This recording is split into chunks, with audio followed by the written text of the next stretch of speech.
This is water intensive. I am sweating. Hello gentle viewers and welcome to my channel. My name is Edith and I like to show and tell my craft stuff to strangers on the internet. So thank you for being here. Today I will be making my third iteration of the fabric Godmother dress and blouse. And today, for the first time, I'm going to be making the dress.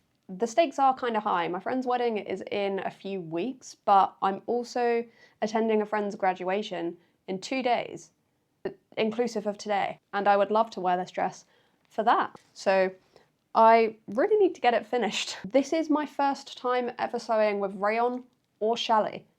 I'm nervous. As you've probably gathered from this fact, I am not an expert, so quick disclaimer, this is not a tutorial, but hopefully it will still be helpful if you're thinking about sewing with rayon challis, or if you're thinking about using this pattern for a more formal event. We will see how it turns out. Will it be appropriate? I don't know. So I am going to be using, as I said, the fabric Godmother Fleur Dress and blouse pattern. I bought this as a PDF. It is a digital pattern, but I had the UK company Patternsy print it, and then I have the instructions on my laptop. I will be making a few changes to the pattern, which I'll explain as I get to them, I think, but they're mainly just things like changing the way the binding is attached, the cuffs, adding a bit more of a luxury finish to some of the seams. I'm also going to be making some adjustments to the waist a little, just because I think that this is quite boxy, which is great. I'm so comfortable in this. I would just wear this literally every day. But I think that something a bit more cinched at the waist would work better for a formal occasion. Another change that I'm making that I think it is worth mentioning now is that this dress comes with pockets, which is amazing, right? But because the fabric I'm using is a budget rayon, it's not very elastic, it's prone to warping, it's going to make a rubbish pocket. I am thinking about making a matching, like, tiny little bucky bag from Layla Makes with a wristlet strap instead of a handle to take, but I can't think about that right now. I just need to do this first. And the fabric that I'm using is this. I got 6 meters of it. I don't think I need that much, but that's what I did. It is a rayon. I will talk a bit more about rayons and this specific fabric later on in the video. Importantly for now, look at this colour. It drapes really, really beautifully. Like, look at that with some gathering and it's got a lovely drape to it. Another reason that I'm planning to make it out of rayon is because it's a natural fibre, which means that it will breathe a lot better. I mean, I guess like not all natural fibres, like you could make a dress out of clay, that wouldn't breathe very well. We have had heat wave after heat wave in the UK at the moment, and I'm concerned that the wedding is going to be on a really hot day. And I have medical conditions. I struggle with the heat a lot. I do not want to faint at a wedding. Talk about stealing the thunder. Rayon. It's breathable. I have not pre-washed it because I'm scared, and I also haven't ironed it because I haven't found out if I can iron it yet. I'm going to do that now and then probably iron some. If you have watched this channel before, you know that I cut all of my pattern pieces out on tracing paper.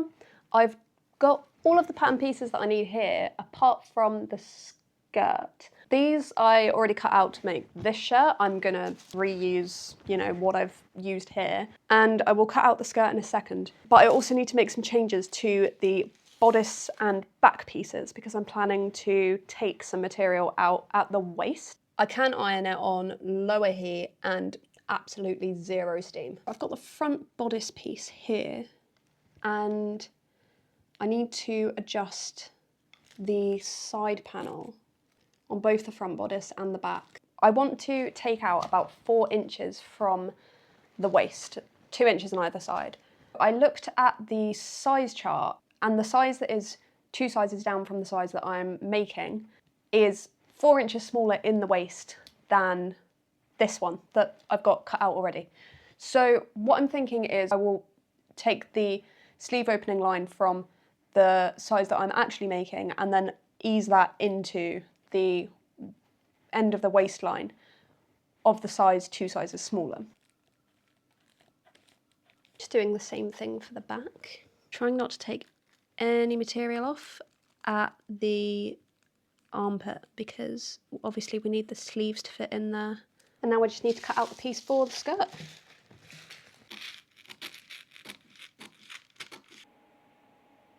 So what is rayon? I Didn't hear anyone ask. Ow. I've got this on the kind of how low can you go setting. Gonna turn it down a bit more. Rayon fabrics are a group of fabrics that encompasses things like, ooh, viscose, lyocell, modal, tencel, bamboo, eucalyptus, loads of other products by loads of different names. The thing that they all share that makes them all rayon is that they are made from reconstituted cellulose, usually from wood pulp, plant fibre. This cellulose is broken down by chemicals and reconstituted into a material that fabric can be made from. Rayon was the first semi-synthetic fabric ever produced, and it's considered semi-synthetic because even though it's derived from wood pulp, it's derived from a naturally occurring material. The production process involves a chemical synthesis of those materials to turn it into something new. Wood doesn't come like this naturally. The first fully synthetic fabric, by the way, was nylon, which was first developed in 1938. Rayon was first developed in 1885, so like over 50 years before that. It was developed by a scientist called Hilaire de Chardonnay and was marketed as a cheaper alternative to silk. This can be turned up a little bit more, I think. In the decades that followed, rayon was developed further because the first iteration was actually super flammable. Hilaire used a mixture of alkali and carbon disulfide to dissolve the cellulose in the wood and reconstituted them as a textile. And in 1894, a group of English scientists patented a rayon that could more successfully, less flammably, be used for making clothes with. Because the mixture that they used to dissolve the cellulose was really viscous, they were inspired to call this fabric viscose. And in the UK now we do generally call rayon viscose, probably because of that. But when we're talking about viscose, what we mean is a rayon that is produced using this carbon disulfide mixture. It is so difficult not to press the steam button.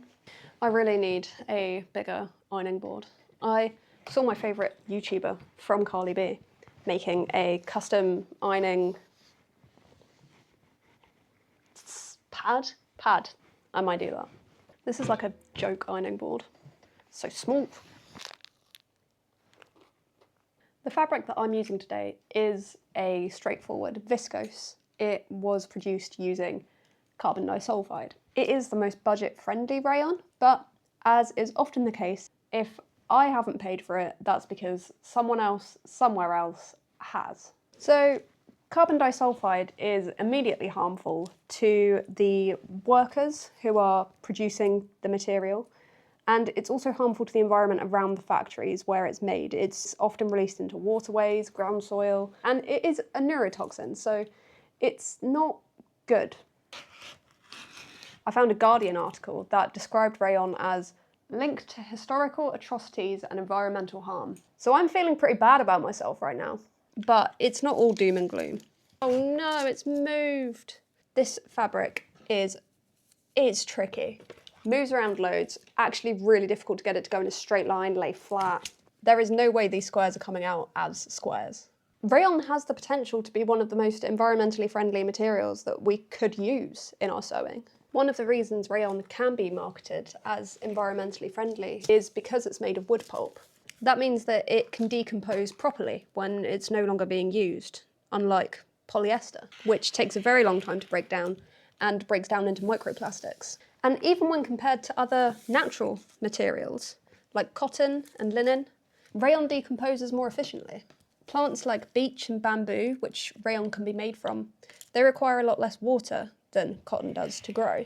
Though if you add their production process, it is slightly more water intensive than linen. Lyocell is a type of rayon that was developed more recently, and lyocell doesn't use carbon disulfide in its production processes. It still uses chemicals, but they're not toxic in the same way as carbon disulfide. So the production process is much safer for workers and for the environment. Going a step further too, the Austrian company Lenzing has produced a lyocell, which they sell under the brand name Tencel, that is produced using what is called a closed loop system. What that means is that in the production process, 99.5% of the water and the chemicals used to produce the material are recaptured, so they are reused to produce material in the future, rather than being released into the environment. Lyocell Tencel is a bit more expensive than viscose. Lyocell is also just tougher than viscose. A downside to working with viscose is that it's a very, very weak material. It's not very stable when it's wet. It's made of the same makeup as paper, and if you think about how weak paper is when it's wet, you can sort of begin to understand why viscose is so difficult to clean and work with and keep in shape without holes. It's not really that practical to make clothes out of. It shrinks, it warps. This is why I'm not putting pockets in it. Anecdotally too, if you go online, people are like ranting about how much they despise their viscose clothes. Because of the way that lyocell's made, it's spun in a way that lengthens the fibres that are made into the fabric. It is a stronger material. It's not like super strong or anything, but it's a much better thing to make clothes out of. It's far more practical. Lyocell can still pill and shrink though. Nobody's perfect. Ultimately, of course I would have loved to have used Lyocell Tencel specifically today, but my budget was constrained, and given that I'd never sewn with either rayon or challis before, I just couldn't justify spending hundreds of pounds on a fabric that I might destroy. Sadly, I think a lot of the time an easy conscience is a privilege. I'm not rich, and I'm certainly not judging anyone else that can't just go out and buy luxury fabrics because they are the more environmentally friendly option. How they're produced, the workers and such. I think in the future, after this practice run, I will use Tencel instead. I will save up for and use Tencel much less often than I would have thought I would use rayon, I guess. For this project, I really wanted something silky and also breathable, but I did not have a huge budget, and this fulfilled the criteria. But I think that the way that I thought about viscose rayon has changed. Instead of thinking about it like I had before in a way that was more similar to cotton as this natural material, I mean, I knew it was chemically processed, but like, I also didn't know just from a practical point of view that it wasn't as good quality. My point of view on that has changed. I think in the future I will think about rayon more in terms of how I would think about silk. I would think about it more as a luxury fabric, so something that I'm going to use rarely and that is going to cost me a lot of money, so I can't just use it casually. And that's just my personal, people do what you want. I'm not judging at all. I finished cutting out all the pieces. I'm so nervous. Oh my goodness, it got really dark in here. As I've cut these out, I'm concerned that they seem smaller than the ones on the top that I'm wearing. I don't think they are, but then also I do. I think I'm going to have to be really careful with the seam allowance on these. First thing that I need to do that I forgot to do in my last video when I was making this top is put interfacing in the placket. I'm going to do that right now. Now, usually I would set my interfacing with a really good amount of steam. Not really going to be possible here. Going to cut the interfacing ever so slightly smaller than the actual placket because I don't want there to be too much bulk in the seams. So I don't want the interfacing to go all the way to the very edge. I think I'll pop a tea towel over the top of both of them with the interfacing side on top, and then iron through like that without steam. Interface. I have seen that rayon and interfacing don't tend to stay stuck together. So if you're using interfacing around a neckline or something like that where the interfacing could just come off, you might want to sew it on. This is going to be sewn in, so it's going to be completely enclosed in there. I think it'll be okay. The first step is just to do a bit of, that's a good match. A bit of stay stitching around the neckline and the armholes. Actually, for the one with sleeves, it's just the neckline. So I'll quickly do that. I really need to follow the instructions this time. Often I'll be making something and I'll be like, I'm following the instructions, but then If I really search inside myself, like, I'm not. I know I'm not. The next step is to make the ties, which is these. I'm not going to go into too much detail about that on this video because I did go into detail about that in a previous video. A very reductive explanation of these ties is that you fold over this top bit and then press both edges in on the width and then fold it in half and one unfinished end. And then I'm just going to sew along that open edge to close it all up. I now need to attach the ties to the front two panels of the top. But what I'm going to do before that is slightly press under by about 0.5 millimeters the very edge of the right hand panel where it goes down the front, because the pattern recommends finishing with an overlocker or something like that, a zigzag stitch. I want this to be a more elevated item. I don't want it to be finished with a zigzag stitch, which I can never do very well anyway. By pressing it under slightly, when in the next step I fold that over to attach the ties, it will be a clean edge rather than a raw edge left on the edge. I've clipped on the ties where they're going to go.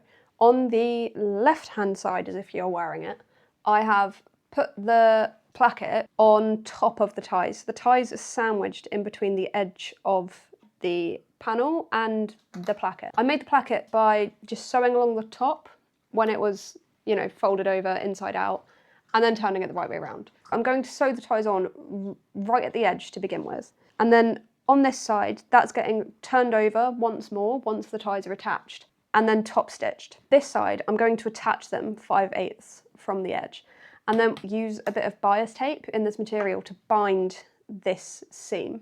So I've got my edge of the bias strip that is finished, and I'm going to enclose the top of the button placket in that so that we've got a nice finish at the top. The bottom doesn't need finishing right now. It's going to be attached to the skirt. Then I'm going to press this out. Now really, I should have attached these when I pressed this over in the beginning, but I didn't. So they are going to be a tiny bit exposed, I think, which we'll live with. The pictures in the pattern, it looks like these ties are supposed to go that way when you sew this bit down, but on the top that I'm wearing, I found that that has encouraged the edge to flip out a little. So I'm not going to do that on this iteration. I'm going to sew them down in this direction. It's time to attach the front panels to the back at the shoulder seams. I'm going to do a French seam, and I've added no seam allowance at all to account for that. I'm going to do a 2/8 seam. I don't know how this is going to go. I'm clipping the shoulders together in the forbidden direction, wrong sides together. Sew them together with a 1/4 inch seam and try not to cry. Turn it inside out or right sides together, and then re-sew the seams at 3/8 inch. And then you will be left with this on the inside, a nice closed seam, and this on the outside, which just looks like a normal seam. Awesome. That is not really the conventional method of sewing a French seam. Usually you would leave about 1 inch for the seam. I just forgot. The next step is neck hole binding, which I accidentally turned into a tie. I cut some new neck binding. So the neck binding is pressed in exactly the same way as the ties, but both of the short ends are finished. And I'm going to start the neck binding on this bit just above the button placket, because I didn't last time and I didn't like how it looked. I'm just folding it over either side, and that's not how the instructions tell you to do it, but with this fabric I just wanted a way that I knew would be easy for me. That's why I'm doing it this way. And I'm just going to stitch over the top of it, right on the edge, and go very slowly. It's actually gone well. There's a few places on the inside where it didn't catch. I'm going to fix them by hand afterwards and just sew them, slip stitch them into the actual stitches on the other side, because I'm not putting that through the machine again. It looks good from the outside. I've also sewn up the sides. I just used a French seam again. I couldn't find in the instructions, and I haven't found on any of the times that I've made this, when I'm supposed to sew them up. So I've just done it. I've popped the bodice on Gloria, It's looking good. Next step is to do the sleeves, and I've already put the gathering stitches in it because my camera ran out and I had to do a bunch of stuff to bide the time whilst that was charging. I'm attaching the cuff of these differently to how the pattern says as well, because I just found on this one they came out really, really bad. I'm attaching it whilst the sleeve is laid flat, and then I'm going to close the cuff at the same time as closing the rest of the sleeve. And I understand that's a bad idea because then you get this little nubby bit. I made the other sleeve already.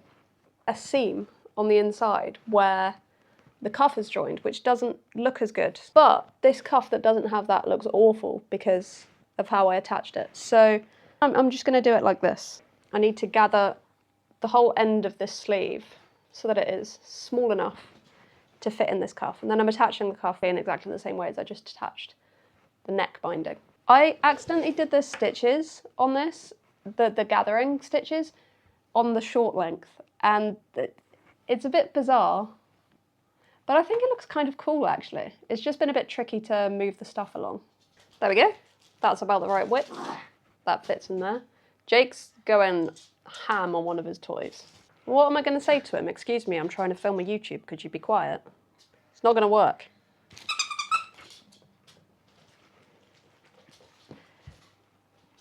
Oh no, he wants me to play fetch now.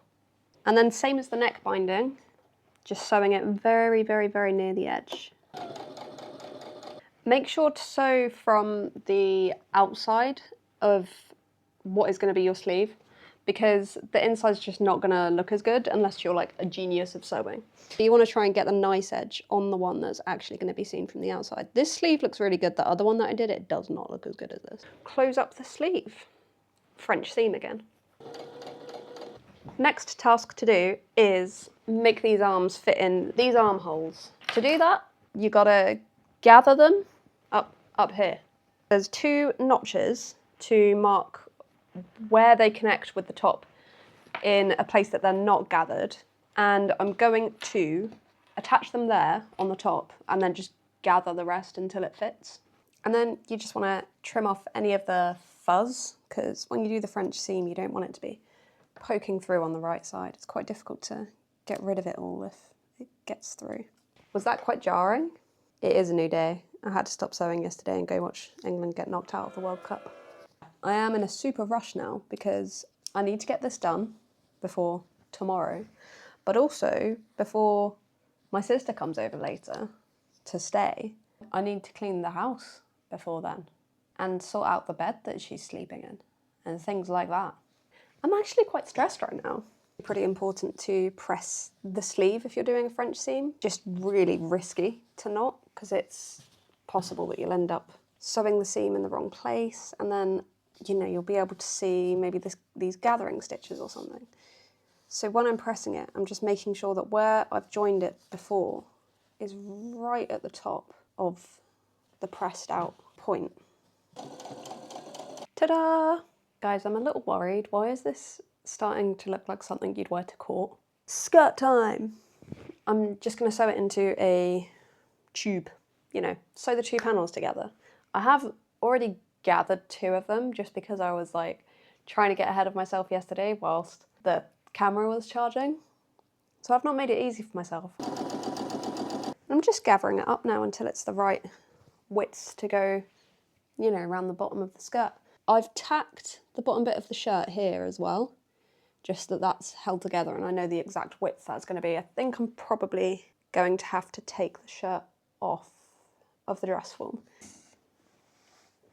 Shoved the skirt inside the top. The skirt is the right way round, the top is the wrong way round, so the right sides are touching. I'm just going to sew this one as a normal seam. I'm not going to do a French seam or anything because the gathers are already bulky. The French seam is a bulky seam. I just don't need it. What I will do is bind it with bias tape at a later date. I haven't prepared any, and I said I was going to do that in the top that I wore yesterday. I still haven't done it, and I made that top like 2 weeks ago. I'm just gathering anywhere extra that needs gathering. I am so worried about how Kimmy Schmidt this is looking at the moment. I've been talking to my friend whose wedding it is about joining a new church. I feel like I'm going to show up in this and she's going to be like, oh, you found one then. I'm just sort of knotting the skirt a bit so it stays out of my way. And this is going to close up the bottom of the shirt, so obviously you won't be able to untie it all the way down. The skirt is closed, you've got to take it off over your head or over your feet if you're that way inclined. Sometimes when my shoulders are sore, I am that way inclined. And when I get to the shirt, I'm just making sure everything's exactly where I want it, because there's a lot of moving parts there and I want to make sure they are in the right places.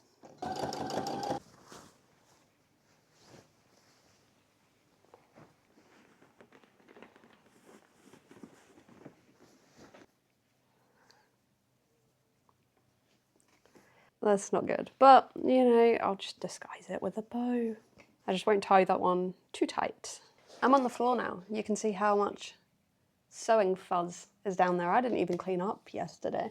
I'm going to use this handy dandy device to just check that my hem is even all the way around. Now I'm sure there's more of an art to it than just hold it near it and see if it works, but that's basically what I'm going to do. I'll probably just hem this off camera. You guys know what a hem is. This is looking great, by the way. Next week, I'm probably not going to post a video because I desperately need a rest. There is a woodlouse on the rug. What are you doing in here, guy? He's a healthy looking specimen. I chucked him out the window because Jake would have eaten him. I don't know which video I'll do next, but over the next few weeks, I am planning a fun, playful applique project with butterflies. And not with I'm not going to be appliquing with butterflies, I'm going to be making applique butterflies. It's going to be great. I've got one planned for, some fun, weird patchworking and a Sabrina the Teenage Witch inspired blouse. I'm very much looking forward to those. If you think that sounds fun as well, then join me and subscribe, and then you can see them and I will get a warm, fuzzy feeling. Overall, I don't think this was a bad material to sew with at all. I would recommend giving it a go. I might try this on and say, oh, it looks totally different on me. I think it has the vibe of a sort of culty uniform, a hospital gown, night dress, giving evidence in court, Margaret Thatcher. So here is the finished dress. I really like it. I've moderated the Kimmy Schmidt of it all with some sort of more dramatic earrings. And these are the shoes that I'd wear with it. Small high heel because, you know, limited mobility. And then they've got bows on the back as well. So the reason I'm actually not wearing them on my feet is because I did wear them on my feet about 5 days ago to that graduation. Now I have horrific blisters. And if I put those shoes on, I'm going to cry. The drape of it, it's quite slinky. It gives a bit of figure hugging almost to what is otherwise a very conservative dress. And I think that helps to modulate that Kimmy Schmidt as well. It just flows lovely. It moves beautifully. It's going to be great to like boogie in. Not that I'll be getting up to much boogieing. And it's so comfy. Everyone in the ceremony was using like fans. They had the electric fans. People sat next to me were moaning about how much they were sweating. And I was just like, I'm cool. It's fine. So rayon is great for hot weather. Absolutely recommend that. Feels like I'm wearing nothing at all. I actually I don't have a great angle for recording reveals in here. I should go out into the world and record them, but I don't like going outside my house. So there's that. I like the dress. 10 out of 10. Can I wear this to a wedding? Is it too cash? I think it's all right. I think it's all right with the jazzy earrings and, you know, jewelry, and I'll put some makeup on if I have to. That's fine. Let me know what you think of the dress. Thank you for watching. I love you loads. Mwah. Bye.